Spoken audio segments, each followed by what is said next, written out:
Hello guys, तो पिछले part में हमने देखा था कि मूचेन की यान होंग के साथ फाइट शुरू हो गई होती है और उन दोनों की फाइट काफी जबरदस्त चल रही होती है। दोनों अपनी अपनी पावर का यूज करते हुए एक दूसरे के ऊपर लगातार अटैक किए जा रहे थे, जिसमें कोई भी ज्यादा स्ट्रांग नहीं दिखाई दे रहा था।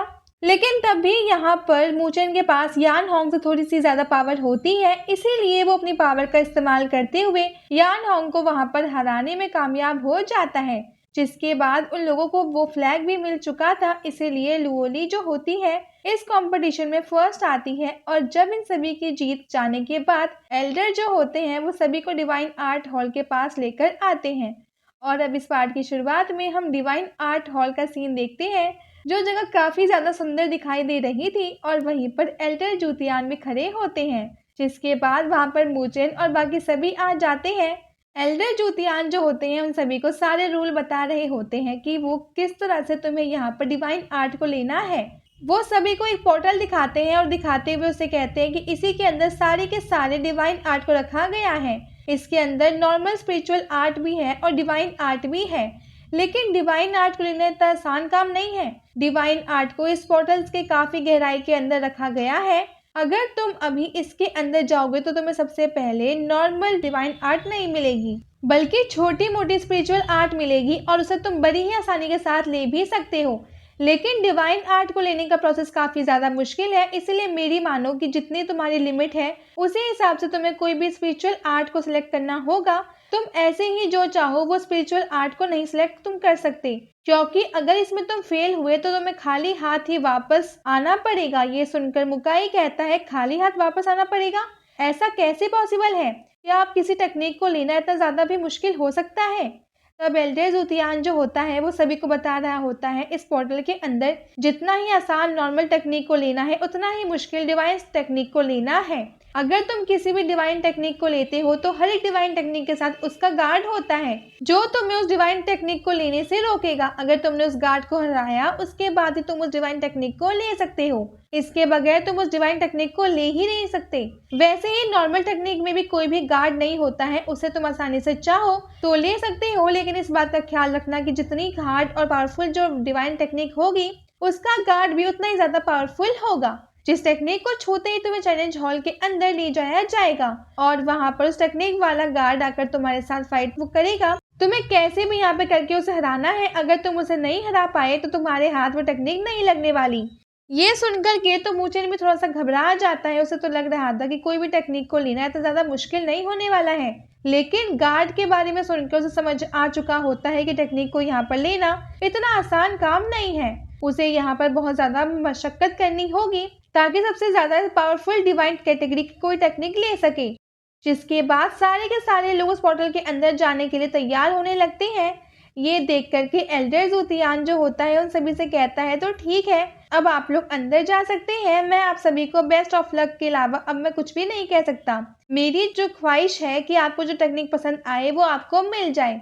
जिसके बाद मूचेन और बाकी सभी के करते हुए इस पोर्टल के अंदर चले जाते हैं। इधर हम मूचेन को देखते हैं जो उस पोर्टल के अंदर आ गया होता है, जो जगह काफी ज्यादा सुंदर और अजीब दिखाई दे रही थी और वहां पर चारों तरफ अलग अलग स्पिरिचुअल आर्ट होता है। वो चाहे तो किसी भी स्पिरिचुअल आर्ट को वो ले सकता है, लेकिन जितने भी स्पिरिचुअल आर्ट है वो सभी नॉर्मल कैटेगरी के हैं। इसीलिए मूचेन एक स्पिरिचुअल आर्ट को पकड़ लेता है और जैसे वो उसे पकड़ता है उसे पता चलता है कि ये तो मिड लेवल का एक स्पिरिचुअल आर्ट है। इस आर्ट का नाम थंडर फीस्ट है। अगर कोई भी इसे कल्टीवेट वहां पे कर ले तो उसके पंजे में इतनी ज्यादा ताकत आ जाएगी कि वो किसी पहाड़ को भी तोड़ सकता है। ये देख करके तो मुझे काफी ज्यादा वो खुश हो जाता है कि मैंने तो अचानक में ही इतनी स्ट्रॉन्ग टेक्निक को ले लिया, लेकिन मुझे अपना हाई टारगेट रखना है ताकि मैं डिवाइन टेक्निक को ले सकूं। इसीलिए मैं ऐसी छोटी मोटी टेक्निक नहीं लेने वाला। इसीलिए वो उस टेक्निक को वहां से जाने देता है, जिसके बाद वो वहां से आगे बढ़ना शुरू कर देता है ताकि वो कोई दूसरी स्ट्रॉन्ग लेवल वाली डिवाइन आर्ट ले सके।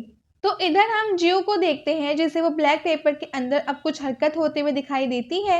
ये देख कर के तो वो भी हैरान थी कि अरे इसके अंदर ये हो क्या रहा है, लेकिन उसे यहाँ पे अब कुछ भी समझ में आता नहीं है। दूसरी तरफ हम मूचेन को देखते हैं जो वहां से आगे बढ़ रहा होता है, जहाँ आगे बढ़ते हुए वो एक और डिवाइन टेक्निक को ले लेता है। लेकिन जब वो उसे देखता है उसे पता चलता है कि ये भी डिवाइन टेक्निक नहीं है, लेकिन हाँ, ये एक टॉप लेवल वाली जेड पाम टेक्निक है जिसका यूज करते हुए वो अगर इसे कल्टीवेट कर जाए तो उसके पास इतनी ज्यादा पावर आ जाएगी कि वो अगर वो किसी को भी हाथ लगाए तो वो इंसान उसी टाइम बर्फ में बनकर गायब हो जाएगा। ये देखकर के तो मुझे एकदम हैरान रहता है कि यहाँ पर तो नॉर्मल ऐसे ही घूमते हुए काफी ज्यादा स्ट्रॉन्ग टेक्निक मिल रही है, तो मैं ऐसी चीज का अंदाजा लगा रहा हूँ कि डिवाइन टेक्निक कितनी ज्यादा पावरफुल हो सकती है। क्योंकि जब ये नॉर्मल टेक्निक इतनी ज्यादा खतरनाक है तो डिवाइन टेक्निक कैसी होगी। इसीलिए मैं कैसे भी करके डिवाइन टेक्निक तो लेकर ही रहूंगा, चाहे मुझे अब यहाँ पे कुछ भी क्यों ना यहाँ पे करना पड़े। इसीलिए वो उस टेक्निक को भी छोड़ देता है, जिसके बाद वो दोबारा से आगे बढ़ना शुरू कर देता है। और ऐसे ही आगे बढ़ते हुए वो जितने भी इस टेक्निक को दिखाई दे रही होती है उन सभी को लेकर उसे चेक कर रहा होता है कि क्या कोई इसमें डिवाइन टेक्निक है। लेकिन उसे अभी तक की कोई भी डिवाइन टेक्निक नहीं मिलती। तभी उसे सामने से एक टेक्निक जाती हुई दिखाई देती है जिसके अंदर से काफी ज्यादा ऑरा निकल रहा था। वो उस टेक्निक को अपनी पावर की मदद से रोकने की ट्राई यहाँ पे करता है, लेकिन वो जितना भी उसके ऊपर अटैक करता तो वो अटैक उस टेक्निक को लग ही नहीं रहा होता है। वो टेक्निक उसके सारे अटैक को तोड़ते हुए वहां से आगे बढ़ रही होती है, लेकिन मुचेन भी उसके पास जितनी पावर होती है वो सारी की सारी पावर लगा देता है ताकि वो उस टेक्निक को पकड़ कर ले सके। जिसके बाद वहां पर अपने ग्रेट बुद्धा हैंड को भी समन कर लेता है और उसका यूज करते हुए एक खतरनाक वाला अटैक सीधा उस टेक्निक के ऊपर ही कर देता है, जिस वजह से अब जाकर वो टेक्निक वहां पर रुक जाती है। और जैसे वो रुकती है मुचेन उसे अपने पास कर लेता है और उस टेक्निक को देखने पर उसे पता चलता है कि ये 9 ड्रैगन हेवनली टेक्निक है और ये सब डिवाइन कैटेगरी की टेक्निक होने वाली है, जो कि डिवाइन कैटेगरी से बस थोड़ी सी कम होगी। और इस टेक्निक को कल्टीवेट करने के लिए भी मुचेन को आसमान में जाना होगा, जहां जाकर के वो इस टेक्निक को कल्टीवेट कर सकता है। ये देख कर के तो मुचेन काफी ज्यादा अब वो खुश हो जाता है कि ये तो काफी ज्यादा पावरफुल टेक्निक है, लेकिन तब भी उसे इस टेक्निक को लेने का मन नहीं था क्योंकि उसकी नजर तो अभी तक ही डिवाइन टेक्निक पर ही होती है। तो अब वो खुद में कहता है मैं ज्यादा ही लालची बन रहा हूँ, लेकिन ये लालच करना मेरे लिए फायदेमंद साबित होगा। लेकिन तभी उसके अंदर से काफी ज्यादा ऑरा बाहर निकलने लगता है, जो ऑरा इस वाली टेक्निक को उड़ाकर वहां से दूर फेंक देता है। ये देख करके तो मुचेन भी घबरा चुका था। वो वहां से जियो के पास आता है और उससे पूछता है क्या तुमने मुझे कंट्रोल करने की कोशिश की? तुमने मुझे कंट्रोल किया तो मेरे हाथ जो टेक्निक लगी थी वो भी उड़कर चली गई। जिस पर जियो कहती है क्या तुम पागल हो, मैं तुम्हें क्यों कंट्रोल यहाँ पे करूंगी, मैंने तो यहाँ पे कुछ किया भी नहीं, बल्कि ये सारा काम तो ये ब्लैक पेपर का है।